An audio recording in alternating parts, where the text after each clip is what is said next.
You could say that it was more than just a hot day. You could even say that it was a real stinker.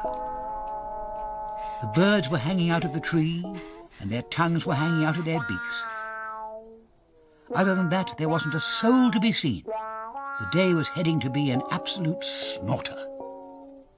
Even the sun found it hard going. There wasn't a cloud in the sky, not a skylark nor a bee to be heard, not a cat on the fence. But there was a hot wind, there were hot sounds, and there was hot dust everywhere.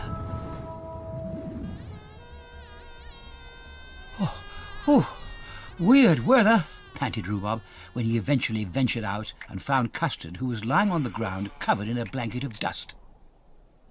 Don't you think that blanket of dust is a bit thick for a hot day like today?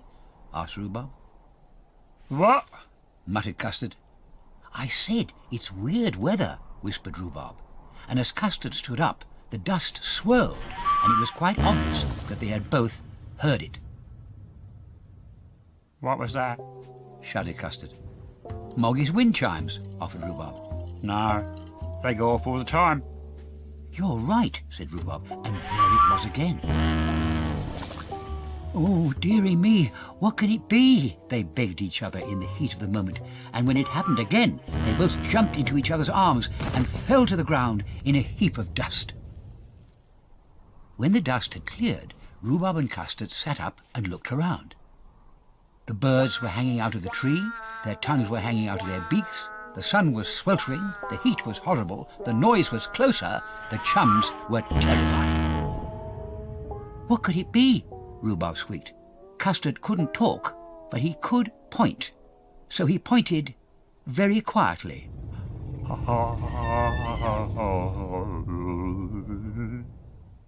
Too tall for a snail's pace, but quite unhurried, what looked like an exotic shed was moving along the lane on the other side of Rhubarb's fence.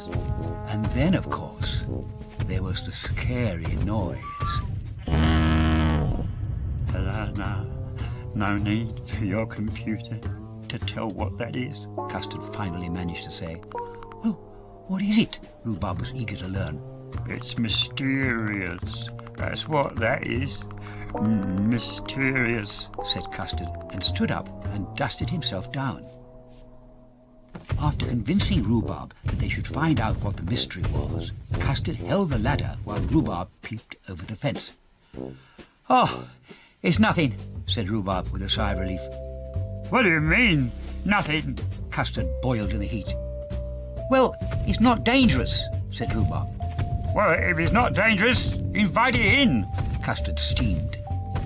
There was a great kerfuffle in the tree as Rhubarb opened the garden gate, and after knocking down both gateposts, the exotic shed lumbered into the garden, perched on top of an elephant. The noise! It's the noise! Shouted Rhubarb in an overheated, overexcited kind of way, and Custard nodded. The noise, he sighed. How do? Said the elephant. Eric. Rhubarb, said Rhubarb, and introduced Custard. And Custard. That's a very nasty noise you have, Rhubarb shuffled. Aye, you eat there, lad, snuffled the elephant.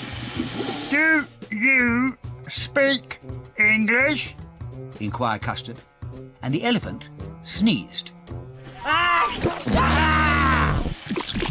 Hey, it's a right one-year dog, ain't he? Bellowed the beast, and pushed Custard in a friendly kind of way that sent him reeling across the garden. I were a pit elephant, worked in a coal mine, humping coal, till I got to sneezes. I'll ne'er forget that day, explained Eric.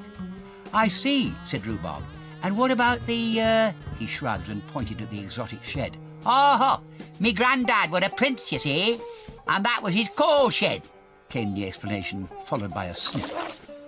Oh, I say, it's a bit hot, ain't it? Don't suppose you've got a cup of tea, have you? Gasped Eric, and hooted feathers all over the garden. Well, as it is so very hot, wouldn't perhaps a pond be better than a cup of tea? Rhubarb suggested. And before you could say, "E by gum," Eric had all but slurped the goldfish out of house and home.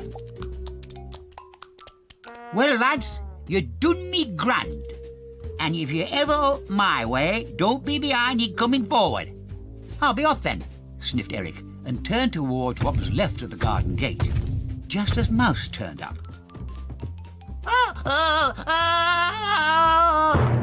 In a flash, Eric had leapt up onto a garden chair, and the noise he made shook the very ground.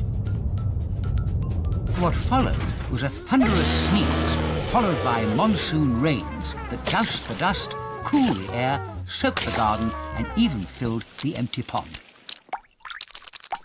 Rhubarb just stood. Custard just stood. They just stood and stared at each other. Then at Mouse. What did I do? Squeaked Mouse. Eric is an elephant, Said Custard. And you are a mouse. Mouse, said Rhubarb. Ah, ah, ah, ah, oh.